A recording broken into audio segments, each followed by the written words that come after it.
All right, so things are getting exciting. A lot of stuff is going on right now, even though we've got an empty shop. This guy is now officially Turbo George.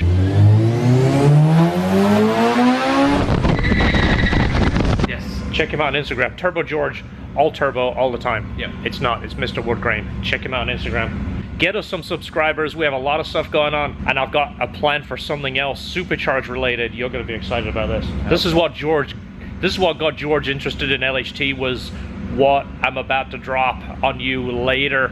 I sound really cool when I talk about that. When I talk about dropping something. So this car is one of our past customers, actually a long time customer. We've been working for this particular customer for 20 years. So this is his latest project. This is daily. We're doing a header change. This is the factory header. This has a B20 motor in it with an automatic transmission. Great daily driver. Super easy, but we're gonna change and put his header on. He supplied as a Skunk 2 header. Over here, let me show you this, see if anybody can recognize. It's hard to tell because there's not a vent next to the door. Don't say what it is. Put in the comments what you think this is. We're gonna troll here and get you to comment and banter back and forth what you think it is. I know what it is, but it looks weird. Tell us what you think it is. This is what it's here for. It has damage in the door. We're gonna fix this. It's an aluminum door, obviously very, very thin. We are gonna build up a back-end plate here and weld this and then bring this back to flush. All right, here's the factory Integra LS header. It's a tri-Y design, but it's kind of small. The runners are small in the cast. So then here's the new header. This is the Skunk 2 B Series Alpha, but it's the version 2. It's also a tri-Y, but the tubes are larger and it does end in 2.5. So it's a much better design, and this is going to pair well with the 2-liter because the 2-liter doesn't rev. It's a standard all-stock B20. It's not designed to rev. It doesn't need their 4-into-1 header. So this is a great choice for the combination. So these headers took really nice against the pan right here. As you see, it's above the lowest part of the pan, but it kind of goes downhill. It's steadily going down here, and once the cat is on the end here, we're going to run into a lot of ground clearance issues. So without just changing the whole header and changing anything too drastically, I think what we're going to do is adjust the angle of this, because it's still pretty low right here, and see if we can bring this up about 1 inch, just so he's going to have more This is room. your most critical area. Yeah, that's as you go over a speed bump. This is where all the weight is. This is whatever's here gets hammered. Car goes over a speed bump, comes down, the suspension compresses, everything here gets the brunt and of obviously a cost. This hanging down, you're gonna whack this if you get a low portion of the road. So if we can get that up a little bit, it's just part of it. We can't just say, hey, there you go, you bought the header, tough luck. We gotta make it right. That's why he brought it here. That's why he's waited for us to do it, because he knows we're going to take care of this kind of thing, because it's attention to detail, and it's what needs to be done. All right, the installation is complete. The Skunk 2 version 2 tri-Y header is in and done. I bent the dipstick around the tube because the tube kind of goes over where the dipstick goes in, so I gave it a little bit of a bend so it goes around the tube. I don't know if you can see it very well, but it goes around that tube. It's an automatic B20. That tri-Y is going to be really good on here. And I'll go underneath here. You can see the height of the catalytic converter. Right there I was talking about. I got that up as high as I could. And it's no lower than any other point in the exhaust, which is what I was looking for. So there it is, all done. We'll give it a start to make sure it doesn't leak and call the customer.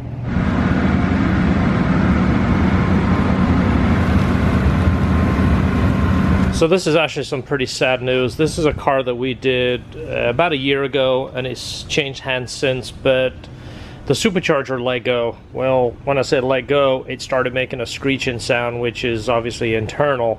It wasn't the actual kit, it was the supercharger, but it's always sad to hear when these things go wrong. I mean, our whole philosophy is to build reliable power that people can enjoy for a long time. It's a pretty simple business model, but the longer the guy is owning the car and enjoying it, the longer the advertisement goes on. And it's essentially free advertisement, as we've discussed in the past. If you treat people right, they're happy to advertise for you. You don't need to, you know, tell them to. They're just happy to share your information. So he came back, he bought another supercharger. We're going to install the supercharger, go over it, flush the system. He said he's already had this the hoses blown out, and they've done a good job, you know, tying the ends up here. Reservoir's already in. They installed the filter, but we just had to adjust it a little bit. But essentially, I want to put the supercharger back in, bleed it, check it, make sure everything's okay, and hopefully it doesn't have any other issues. This was a valve that we put on for him, and it's like part circulated. It's actually circulated here. You can take this plug out and run it to the atmosphere. He wants it loud, so essentially the plug, we're going to plug this side, and then the little funnel that they give is kind of like an amplifier. We're going to put that there, so it's going to create a ton of sound. And then obviously on the other side, plug it. He wants the sound. So over the years since doing these, we're always trying to find a more reliable way. We've talked about this. We share a little bit of our secrets, but of course we're not going to show everything because it's something that we have figured out over the years. Well, we used to build this bracket up. This is their newer bracket, which is much better. It essentially supports the front of this and takes this bolt over here. Way early on, we were changing these to ARPs, and we also had the tab that would pick up the big threaded hole in the head. Well, now they have updated that bracket. That's a good setup. This here, again, only holds 1 point, so we have changed these to an ARP bolt, and it's slightly longer. We tap that hole a little bit deeper, put a stronger bolt in there. So this kit, it has 3 points that holds the bracket, and each 3 points are holding a pulley also. That takes me to this stud right here. Well, for about a year now, we have been changing this to an ARP bolt. Well, this is the stud that's supplied with the kit. This isn't an ARP, so we have the stud. We're going to change that while it's here. Again, we're just trying to increase the reliability. So this is the ARP stud. It's a hair longer, so when you put this end into the threaded portion back here, you want to run this stud all the way in. I usually Loctite them in, and then the part that sticks out the back, cut that off. That way you get a full thread into that aluminum, and then you've still got plenty to put a nut on this side. But this does increase the reliability of the kit.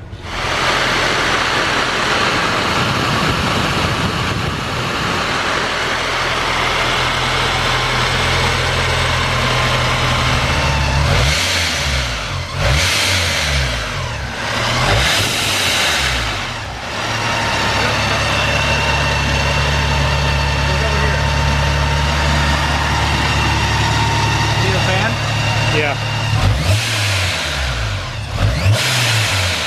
Wow. That is a lot of air moving. Alright, so this one's good. We went through and checked everything, ran fluid through it. Everything is good. You hear how loud this thing is. This is deafening. You've probably seen past videos where we did a run up and down the street. Opened and quickly changed it. It's too loud for us, but this is the customer's request. So this part is done. He wants to raise the back up a little bit. It's on the lift right now, but these tires are a little wider and quite a bit taller. I think they're a 45 series. Stock for this is a 40 series, so these are a little bit taller and they are rubbing. He's asked us if we can raise it up a little bit just so it doesn't scrape. And we'll test this car, verify everything's good, and call him.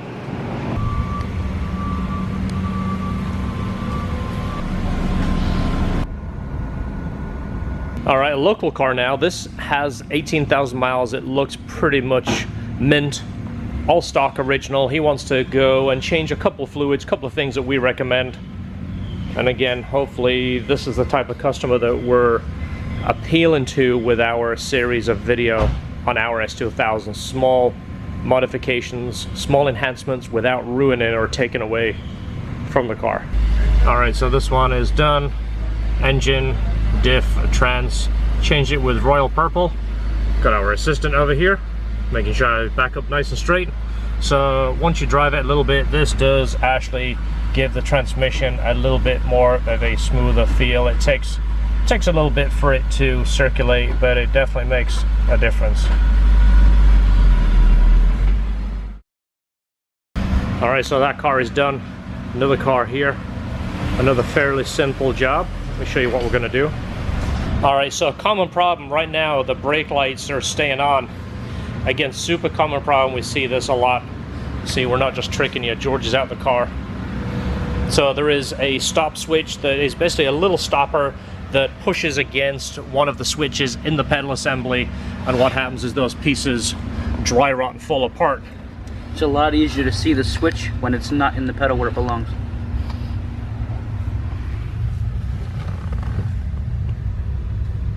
See that area right there? See the white one? That is the clutch safety switch. The one over here is for the brake. And evidence on the carpet, see the little white piece right there? That is evidence of the old switch breaking apart. Usually you look on the carpet, you'll see this stuff. So a quick description of what is going on. This is essentially a switch. This is what moves in here. This is the pedal, this is the plug. When you press the brake pedal down, it presses against this switch. This is the little rubber stopper. It's like a neoprene stopper. The reason it's neoprene, plastic, rubber, whatever it is, and not metal, it doesn't have a bolt in there, is so that when you slam the pedal here, you're not going to damage that switch. It has a cushion to it. Now, there is a service life to this. It seems like about 10 to 15 years and this thing falls apart. It's really common. There is 3. 1 on the brake, 2 on the clutch pedal. 1 on the clutch pedal is for the cruise disengage, the other one is for the safety start. The way the brake works, when you press this and then release it, the brake lights come on. When this is no longer there, the switch is through the hole, it's no longer being compressed.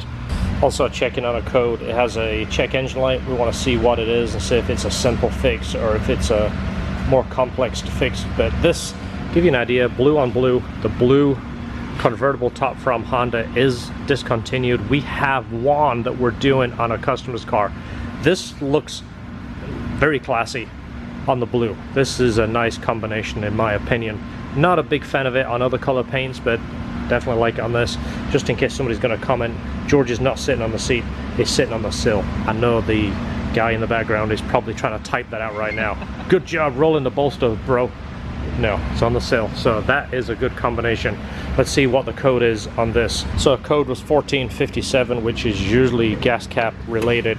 It can sometimes mean the gas cap wasn't tight properly, and this one is stiff, which what we have found, that one is very stiff.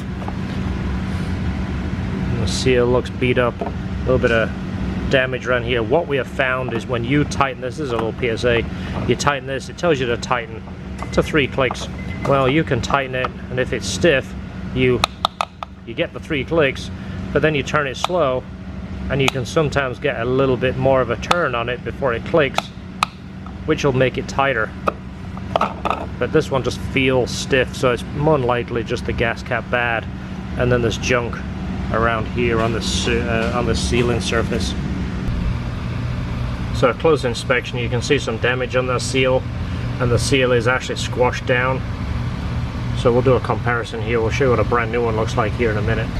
So 2000 to 2005 is the same part. We have it for both years. 2000 2005, then the other year is 06 and up. This is the part number, this is the cap. Let me just make sure the customer is okay with it, and then I'll open this packet and show you. I don't want to tear this open in case he decides he doesn't want to do it, which I doubt he will, but I never want to do anything without getting the customers okay. Just said okay on the cap, which I kind of figured. There's many caps. You can go to the Advanced Auto Parts and get one for 10 bucks, I'm sure. Get the factory Honda one. It's the correct one. It's got the right seal. You can see the difference in the seal there. This has like an O-ring looking shape. This one is almost flattened to a cone, but everything is right. It fits nice. It's got the nice click. I mean, it's the right one. It's only a few bucks more. Get the Honda one. So there we go, replace the button. Hopefully you can see that. Now this is a past customer, so we're not charging him for this. We're charging him just for the price of the button and just for the price of the gas cap. It's one of those things, sometimes not trying to nickel and dime someone and get them for every penny you can. It didn't cost us much time. I think we have 20 minutes in the whole thing. Basically diagnosing it, changing the cap, changing the stopper, talking to the customer. You know, sometimes sending the customer down the road with a tiny bill makes for a good customer service. So this one's done. Let's get it out of here. All right, so George has his Civic in here, and as you remember, about a week ago he turbocharged it. So we're gonna ask him what he broke here in a minute. So what news I do want to share with you is, you see the calendar? All right, so our big trip this year is the Dragon trip. We're not going to SEMA because SEMA is cancelled, but the Dragon trip is the next best thing. 4 of us are going to go up there. Actually, more of us are probably going to meet, but we talked about it. If you want to meet us, we are going to go to, if you can read what that is, it's like code. It's Fontana Dam. George's going to fill that in. It's Fontana. It's the dam right near where we are staying. If you want to meet us, we're going to meet you there at 2 p.m.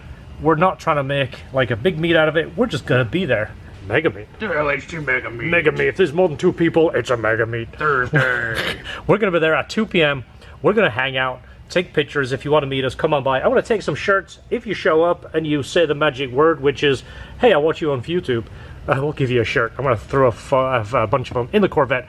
So we're going to be gone. Don't call us that week. Esther's going to be around, but she doesn't answer the phone. She will be in the office, but she is doing office stuff. Don't call her. She's not going to answer. She's so far behind. I've been yelling at her every day to keep up. Thursday the 5th, which is November. Remember the 5th of November. So if you are a super fan, you'll know that our friend Steve gave us this light a year ago for Christmas. We've only just broke it out because we're trying to keep it mint. Well, we're under George's car. It's the Dragon trip here in a couple of days, and it's one of those things. Let's just bring it in, make sure nothing is falling off, make sure nothing is leaking, make sure nothing looks like it's going to be a problem. We're going to be 1,000 miles from home. Last thing we want to do is have a little issue that we could have fixed before we went, but everything is good. If you've seen this video, 370 wheel horsepower at no pounds of boost. It's crazy, but everything looks good. Everything's dry. Nothing looks like it's falling off. You can actually see the gold on the manifold now, George. You see that? Yep. Manifold's got a nice color gold to it. Yeah, she's cleaning up. That is terrific. Yeah, so make sure you look out for us. We're going to be meeting at Fontana Dam Thursday, 2 p.m. Meet myself, George, Mike, which apparently has a bad foot because he was lifting a massive piece of furniture and hurt his foot, and Steve, which is having a couple of electronic issues as we speak. Hopefully all those things are fixed and we can meet you. We'll bring you some shirts. So Bruce is just leaving now. Earlier he brought this lip. This is from a friend of ours, Jason. Thank you so much for getting us the lip. I put a post in. I wanted an AP2 lip. Some people were very helpful, some were not so helpful. Jason said, you know what, I've got one. It's a little scraped up, but it can be fixed. A little scrape there, a little scrape there. Not a big deal. He had a broken tab. I just remade that tab out of a piece of stainless and some epoxy glue. I'll put it in the, there you see that, put that tab back on, put the hole back in. I'll show you on the S2000 video how I did that, but this is going to send out to Superior and get painted. You can buy this lip, by the way, the little rubber, not the lip, the rubber insulation strip. You can buy that from Honda, so we can rip that off, get the lip fixed, paint it, new Formula Red, put the new lip on. It'll look like brand new. It'll make a big difference to that car.